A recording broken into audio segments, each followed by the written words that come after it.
it like to be the coach of such a talent team? Well, I think I'm extremely lucky and fortunate to be able to work with such a group of talented players. I think that's every coach's dream to work with great players, and that's certainly how I feel. Is it hard to choose a final roster for a tournament such as the Concacaf Under-17 Women's Championship?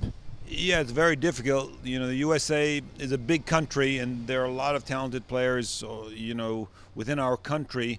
And making the final decisions as to who goes and who doesn't is always very difficult for a USA coach. What is the process? Well, we have many camps before this competition. We've had several camps, and we assess and evaluate the players. And then right before we come to Concacaf championships, we make the final decisions. What do you look for in a player? Well, we are looking for a full package. First of all, they have to be athletic. Secondly, they have to be technical. Thirdly, we're hoping that they're very smart, intelligent players who are willing to work hard and improve. And so the last category is, you know, a good personality. We know that the United States in here to win, but it looks like the way you play is just as important as the final result. What are thoughts about style and results? Well, I think you're correct. We are here to win if we can. We know it's going to be very difficult because the competition is always great in CONCACAF, especially as you get into the final rounds. But at the same time, you know, we're trying to make a statement that we can play better soccer, and we're trying to create a better picture of soccer for players in our country. And so that's the second goal here, to win, but also to play an excellent brand of soccer. You won the 2008 CONCACAF U17 Women's Championship in Trinidad and Tobago, and now you are in Costa Rica. Do you enjoy international tournaments?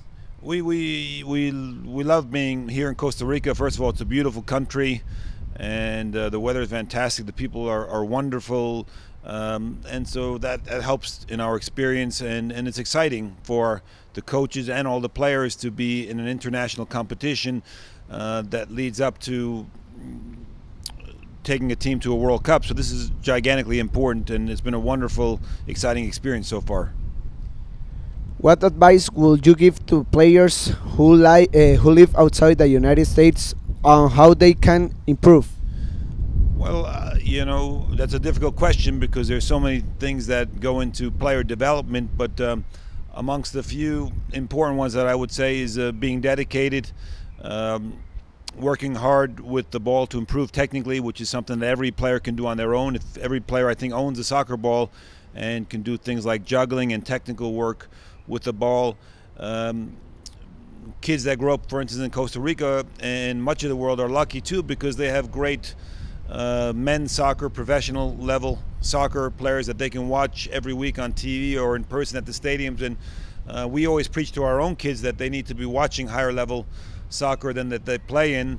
And so those are a couple of things that I would recommend right off the bat that every player can do, which is to work with the ball and get better, be dedicated, and watch higher level soccer. That's something that's universal. What do you think about the next game, Canada? We expect Canada to be a very, very tough opponent. I saw them play in the stadium against Mexico. They're very athletic, very organized, you know, very strong team, and we expect a very, very difficult game. And we're going to have to play our best to try to get a result against Canada.